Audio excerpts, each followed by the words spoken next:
लेकिन लगारी साहब अगर हार जीत हो गई तो फिर मामला फिर वहीं आएगा। आपको याद है ये पिछले दिनों में जितने ज़िमनी इलेक्शन हुए हैं उसमें अगर हार जीत हो रही होती है, जो हार जाता है वो दूसरे पर धांधली का इल्ज़ाम लगा रहा है, वो वहाँ की हुकूमत पर, वहाँ की इंतज़ामिया पर इल्ज़ाम लगाता है।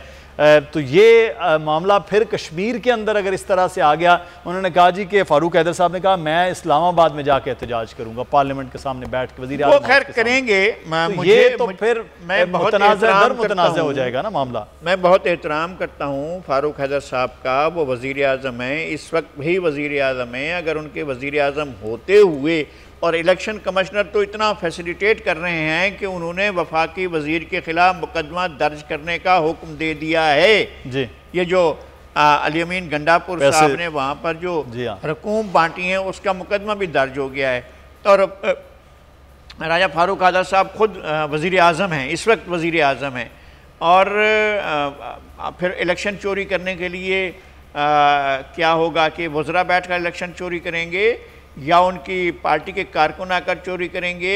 इंतज़ामिया बरह रास्त वज़ीर आज़म के कंट्रोल में है, तमाम कमिश्नर, तमाम डीसी, तमाम पुलिस इस वक्त भी वो उनके हो सकता है किसी और से डर लग रहा हो ना, ये भी तो हो सकता है। और का नहीं मालूम है, वो खुल कर कहें ना। अगर मैं एहतराम करता हूँ राना अरशद साहब का, बहुत साफ सीधी बात करते हैं, तो ये बात साफ सीधी करें कि वज़ीर आज़म के होते हुए कोई डीसी, कोई एसपी इलेक्शन चोरी कर सकता है, कोई इलेक्शन कमिश्नर या प्रिजाइडिंग ऑफिसर, रिटर्निंग ऑफिसर कोई इलेक्शन चोरी कर सकता है।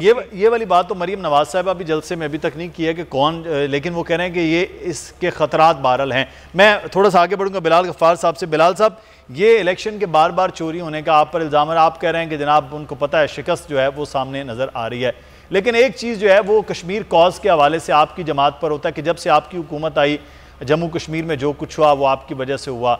जब से आपकी हुकूमत आई है कश्मीर कॉज पीछे होता गया है। चंद मिनट की खामोशी से लेके अब कोई नाम भी नहीं ले रहा है कश्मीर कॉज के हवाले से। तो ये तो बहरहाल जिम्मेदारी आपकी, और आप हर जलसे में आप पर यह इल्ज़ाम होता है, आपकी हुकूमत पर इल्ज़ाम हो रहा है। अच्छा देखें, जो इमरान खान साहब ने तमाम फोरम पे यूएन में क्या स्पीच देखी, जो हिस्टोरिक स्पीच थी कश्मीर के बारे में, या जितने भी इंटरनेशनल फोरम्स हैं वहाँ पे हर जगह कश्मीर का इश्यू सबसे पहले प्रायोरिटी बेसिस पे रखा। जितना कश्मीर का इश्यू इन 30 सालों में हाईलाइट इंटरनेशनल कम्युनिटी में रखा गया है, इंटरनेशनल फोरम्स में रखा गया, उसकी मिसाल आपको आज तक नहीं मिलती। और बड़ी क्रिटिसिज्म होती थी कि आप आधे घंटे का कोई जलसा या आधे घंटे की कोई आप जंजीर बना लें या कोई गैदरिंग कर लें तो इससे क्या फर्क पड़ता है। ये एक मैसेज जाता है इंटरनेशनल कम्युनिटी को, सारे स्टेक होल्डर्स को, कि डिस्पाइट द पॉलिटिकल डिफरेंसेस हम कश्मीर के इश्यू पे सब एक हैं। ये एक नेशनल यूनिटी का मैसेज जाता है इंटरनेशनल कम्युनिटी को। अच्छा, मुझे आप अभी मौका सुन रहा था कि कश्मीर का जो कॉज है वो किसने सबोटेज किया, वो सबको पता है कि आपके PMLN के जो लीडर थे सो कॉल्ड, जो अब तो डिस्क्वालीफाइड हो गए हैं, सजा याफ्ता सर्टिफाइड करप्ट जो नवाज शरीफ साहब हैं, उन्होंने मोदी के साथ उनके क्या पर्सनल ताल्लुकात थे, क्या उनके बिजनेस ताल्लुकात थे, कौन से जो बिजनेस टाइकून्स थे वो इनके घर पे आए, और जो प्रोटोकॉल्स थे उनको फॉलो नहीं किया गया। और हम हमेशा कभी इमरान खान साहब को कभी यहूदी एजेंट बना दिया जाता है, कभी कह दिया जाता है कि वो उन्होंने कश्मीर का सौदा कर लिया। तो ये पॉलिटिकल गिमिक से बात नहीं चलेगी। आवाम भी समझ गई है कि कौन कश्मीर के इशू को रिजॉल्व करने में सीरियस है। और हमने अभी भी हमारे शाह महमूद कुरैशी साहब जब फॉरेन टूर पे गए थे तो उन्होंने सीधा कहा है कि हमारा वाज़ेह स्टांस है कि जब तक कश्मीर के ओरिजिनल स्टांस पे नहीं आएगा तो हम इंडिया से कोई मुज़ाकरात नहीं करेंगे, कोई बैकडोर डिप्लोमेसी नहीं होगी। और मैं ये कहता हूँ कि इमरान खान सिर्फ पाकिस्तान के लीडर नहीं उभरे, पूरी मुस्लिम उम्मा के लीडर उभर के इस दुनिया में और इंटरनेशनल कम्युनिटी के सामने आए। बिलाल गफ्फार साहब, अगर हम इसको ठीक है, वज़ीर आज़म पाकिस्तान इमरान खान हों, वज़ीर आज़म नवाज शरीफ साहब हों, या वज़ीर आज़म उससे पहले राजा साहब हों या गिलानी साहब हों, पाकिस्तान के लिए, कश्मीर के लिए, तो हम ज़ाती तौर पे ये मेरी राय है कि कश्मीर के लिए वो तमाम लोग काम कर रहे हैं।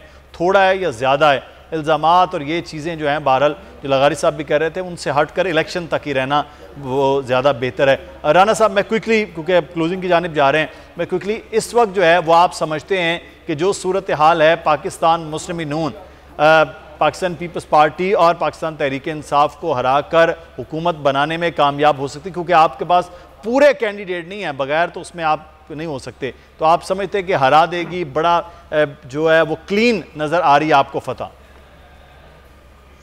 मुदस्सर साहब, अल्हम्दुलिल्लाह हमारे पास पूरे उम्मीदवार हैं। ये देखना, वहाँ पर एक नई ATM मशीन भेजी है और इनके मिनिस्टर गंडापुरी साहब अपनी जेब से पैसे तकसीम करें ना, कौमी खजाने के और गरीब आवाम के टैक्सेस के पैसे वहाँ पर तकसीम करते हैं। और आज कबीना की मीटिंग हुई, काश बात होती कि जो 31 मई 2018 का चीनी का रेट था 100 रुपये की 2 किलो, वो चीनी दे देते, वो सस्ता पेट्रोल दे देते। वहाँ पर तय होता है कि कैसे आने वाले इलेक्शन में वोट चोरी करना है और कैसे कश्मीरियों का इलेक्शन वोट चोरी करना। दसके में वोट चोरी किया गया, फिर अवाम ने इनका वहाँ पर एहतसाब किया। अब डस्के वाली रवायात हम नहीं वहाँ पर इनको अपनाने देंगे। इंशाल्लाह मुस्लिम लीग नून जीते, पार्टी जीते, लेकिन खान साहब किस मुंह से वहाँ पर जाएंगे कि जो ट्रंप और मोदी ने कश्मीर का सौदाबाजी, मकबूजा कश्मीर की 715 दिन हो गए हैं, वो तो बहाल नहीं करवा सके। चीनी महंगा, आटा महंगा, मेडिसिन महंगी, पेट्रोल महंगा, और उसके बाद मैं समझता हूँ कि सीमेंट महंगा, हर चीज़ महंगी। और फिर राजा फरूक हैदर अगर एक मीटिंग करने के लिए लाहौर आते हैं तो कश्मीर के वज़ीर-ए-आज़म पर गद्दारी का मुकदमा दर्ज करवा दिया जाता है। ये कश्मीरियों के साथ इनका रवैया, और जो जुमातुल मुबारक के दिन एहतजाज किया जाता था वो भी हमारे कहने पर इन्होंने बंद कर दिया है। इसलिए ये अगर आप लोग तनकीद कर रहे थे ना कि इससे क्या होगा, इसलिए शायद वो बंद हो गया है वो पूरे। आज मैं बस क्विकली क्लोजिंग की जाने जाएंगे। लगारी साहब, ये इलेक्शन आपको लग रहा है कि किसी एक धरने की सूरत में नज़र आएंगे या तमाम पार्टियां रिज़ल्ट को, मुझे बड़ा ऐसा ख़तरा लग रहा है कि पाकिस्तान मुस्लिम नून इस रिज़ल्ट को नहीं मान रही है, क्योंकि जिस किस्म की बातें वहाँ से आ रही हैं और सुनाई दे रही हैं, जलसों में भी और जलसों से हट के भी।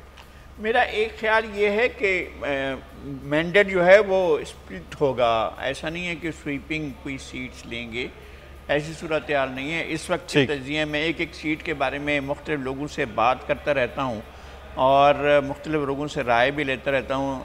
ये जो लेजिस्लेटिव असम्बली नंबर 1 से लेकर आखिरी तक जो है, मैं एक एक हल्के के बारे में मेरी थोड़ी बहुत मालूमात हैं। कश्मीर मेरे ख्याल में मेरी एक्सपर्टीज़ अगर कोई हो सकती हैं तो वो कश्मीर, चूँकि मैंने कश्मीर की गली गली को, जगह जगह को, वादी वादी को, शहर शहर को घूमा हुआ है, देखा हुआ है।